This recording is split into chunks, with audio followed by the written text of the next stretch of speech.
పాలమూరును సస్యశ్యామలం చేసిన ఘనత బీఆర్ఎస్ ప్రభుత్వానిదేనన్నారు మాజీ మంత్రి హరీష్ రావు. పాలమూరు ప్రాజెక్టును గతంలో కాంగ్రెస్ ప్రభుత్వాలు పెండింగ్ లో పెడితే కేసీఆర్ ఆ ప్రాజెక్టును పూర్తి చేశారని అన్నారు. వనపర్తి జిల్లాలో 1,00,000 ఎకరాలకు నీరు పారించామని చెప్పారు. సీఎం రేవంత్ రెడ్డి 6 గ్యారెంటీలు అమలు చేయకుండా ప్రజలను మోసం చేస్తున్నారని ఆరోపించారు.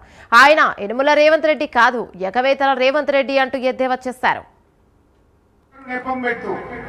ఒకరు దత్తత తీసుకున్నా అంటాడు, ఒక ఆయన పలకలు వేస్తాడు, ఒక ఆయన మొక్కలు పెడతాడు. వలసల జిల్లాగా ఈ పాలమూరు మారడానికి కారణమే కాంగ్రెస్ పార్టీ. బొంబాయి దుబాయ్ బతుకులకు కారణమే కాంగ్రెస్ పార్టీ. ఆనాడు ఈ పాలమూరులో తలబెట్టిన ప్రాజెక్టులను పేరు మార్చి పెండింగ్ ప్రాజెక్టులు చేసిందే కాంగ్రెస్ పార్టీ. ఏళ్ల తరబడి, దశాబ్దాల తరబడి కల్వకుర్తి, నెట్టంపాడు, భీమా, కోయిల్ సాగర్ ప్రాజెక్టులను 20 ఏళ్లైనా పెండింగ్ లో పెట్టింది కదా.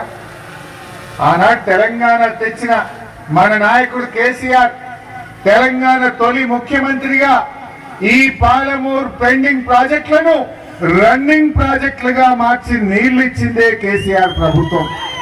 ఏది ఏమైనా అటున్న సూర్యుడు ఇటు పడిచినా 2 ఏళ్ల తర్వాత వచ్చే ప్రభుత్వం కేసీఆర్ ప్రభుత్వం.